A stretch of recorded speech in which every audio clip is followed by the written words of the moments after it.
आजच्या दिवसात मी दुसऱ्यांदा आपल्या समोर येतोय।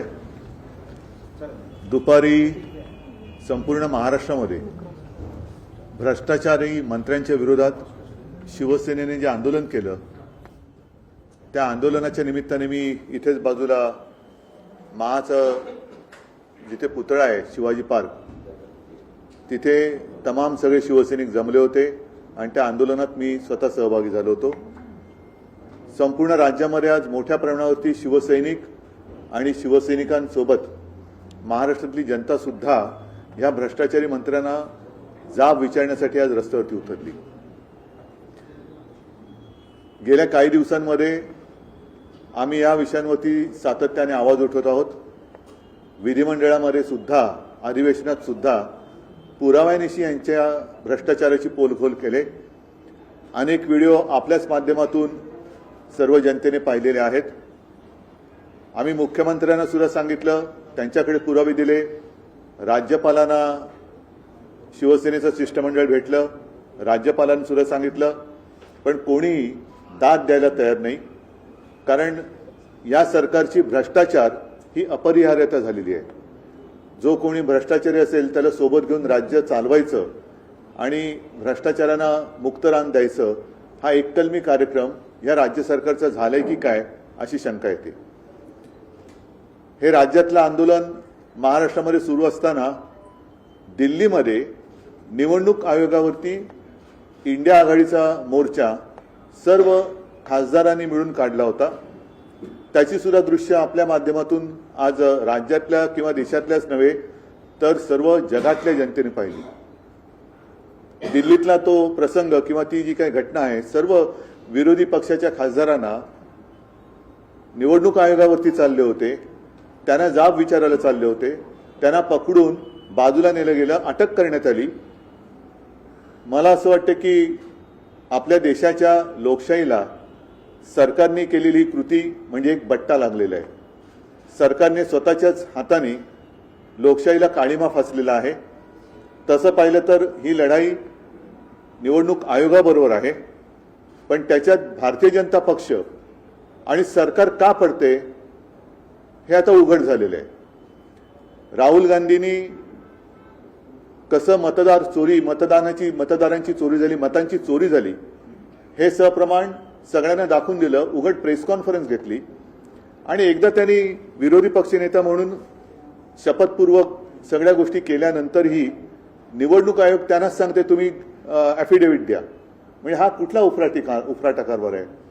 आता सुद्धा बिहारमध्ये लाखो मतदारांची नावं जी काय वगळली त्याला काय त्यांनी म्हटलं SIR, आणि सुप्रीम कोर्टाला निवडणूक आयोग सांगते की ही वगळलेली नावं तुम्हाला द्यायला आम्ही बंधनकारक नाही।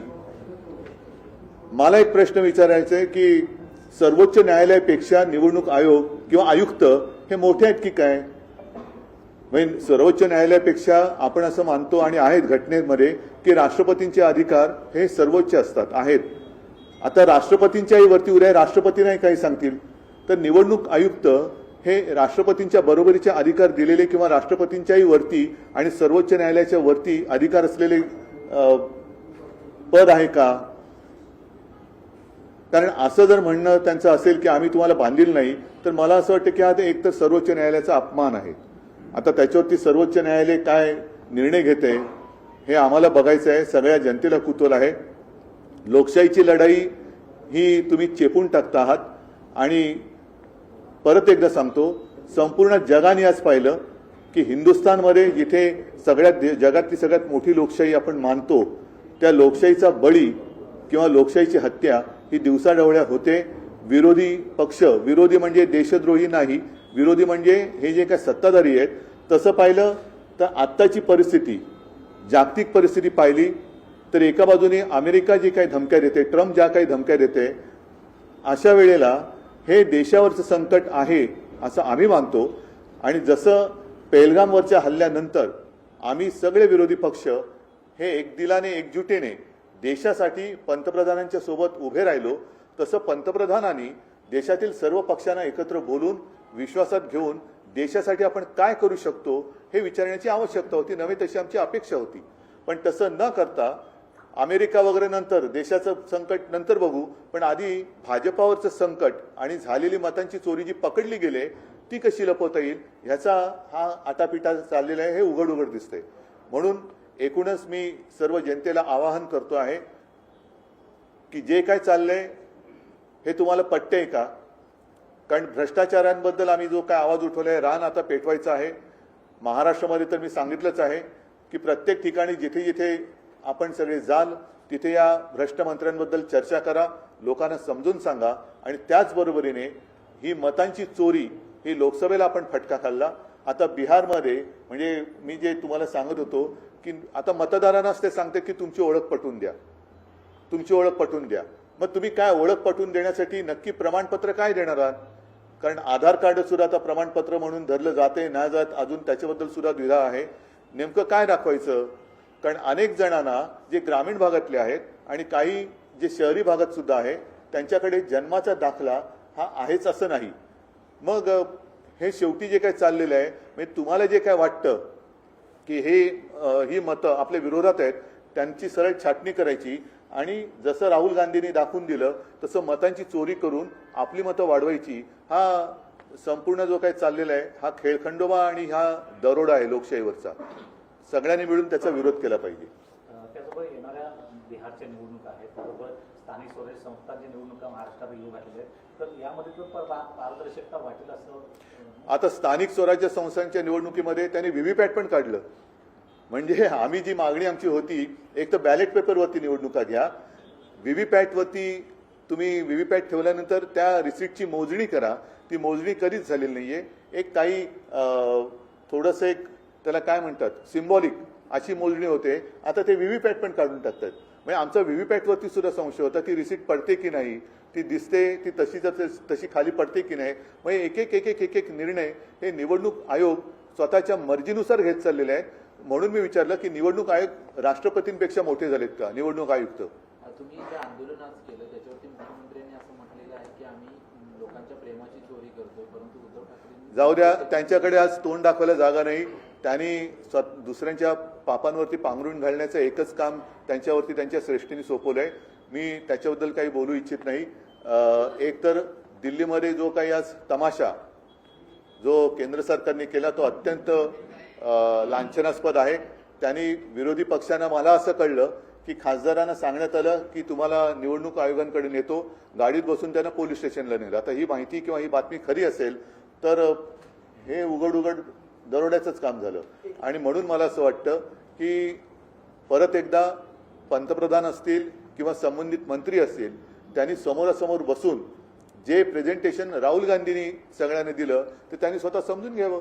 उद्धवजी, ज्या पद्धतीने दिल्लीत मोर्चा झाला, यापूर्वी देखील आपण देखील असतील आदिती जे असतील मतदानाच्या गोळ्यासंदर्भात वारंवार पोट दाखवलेला आहे. दिल्लीत मोर्चा झाला तर महाराष्ट्रातही हा मुद्दा लावून धरणार आहात किंवा काय या दृष्टीने? सगळ्या देशभर हा मुद्दा लागला पाहिजे, लावून धरला पाहिजे. कारण देशातल्या लोकशाहीचा हा विषय आहे. जसं लोकसभेला त्यांनी मतांची चोरी केली, महाराष्ट्रात विधानसभेला सुद्धा ते परकला प्रभाकर पण बोलले की 6 महिन्यात जवळपास 45 लाख मतं वाढली. ही आली कुठून मतं? त्याच्यामुळे मी तर सगळ्यांना सांगतोय की आपलं नाव पहिलं तपासून घ्या मतदार यादीत आणि आपल्या पत्त्यावरती आणखीन काही मतदार घुसवलेत का हे सुद्धा तपासा, असं मी नागरिकांना आवाहन करतोय. एकीकडे निवडणूक आयोगावर प्रश्नचिन्ह उपस्थित तुम्ही करता, त्यासोबतच शरद पवारांचं एक मोठं वक्तव्य होतं की 160 एकंदरीत उमेदवार आम्ही निवडून देऊ. 2 जण भेटली होती, रावसाहेब गडकरी तुम्हाला सुद्धा भेटली होती. नाही, एक सांगतो तुम्हाला, निवडणुका आल्यानंतर अशी लोकही भेटत असतात, पण त्या गोष्टी कधी आम्ही गांभीर्याने घेतल्या नाहीत. आता असं वाटतं की पुन्हा ती लोक आता कुठेतरी शोधून, कारण त्यांना जास्त आम्ही काय तेव्हा थारा दिलाच नव्हता, कारण आम्हाला अशा पद्धतीने जिंकायचंच नव्हतं. आमच्या कर्तृत्वावरती विश्वास आहे म्हणून आम्ही त्यांच्या नादी लागलो नाही. आणि आता खरंच ते जे काय भेटून गेले ते पुन्हा कुठे सापडतायत आणि सापडले तर त्यांच्याकडनं या गोष्टी आम्हाला ऐकण्यामध्ये आता रस आहे. तुम्हाला पण भेटली होती? नाही, मला ह्याच निवडणुकीत नाही, यापूर्वी सुद्धा अगदी जेव्हा आमची भारतीय जनता पक्षाबरोबर युती होती तेव्हा भाजपाचेच एक नेते ईव्हीएम कसं हॅक केलं जातं हे त्याचं त्यांनी इकडे आम्हाला प्रात्यक्षिक दिलं होतं. नाही, आता ते नेते नाही आहेत, आता नुसतेच आहेत. ठीक आहे. आंदोलन ज्या पद्धतीने इंडिया आघाडीचं तिकडे झालं त्यानंतर राऊत साहेबांची किंवा इतर नेत्यांची काही गोष्ट बोलणं झालं का त्यात? काय आंदोलनानंतर हो, आता संजय राऊतांशी मी बोललो. आता पुन्हा ह्यांना तिकडे पोलीस स्टेशनला नेलं असताना मला असं कळलं की संसदेत घाई गडबडीने 2 बिलं काहीतरी त्यांनी मंजूर करून घेतली. आता त्याच्यावरनं परत तिकडे होईल. आता 4 वाजता परत म्हणजे आपली इथे प्रेस चालू असताना तिकडे संसद सुरू झाली असेल.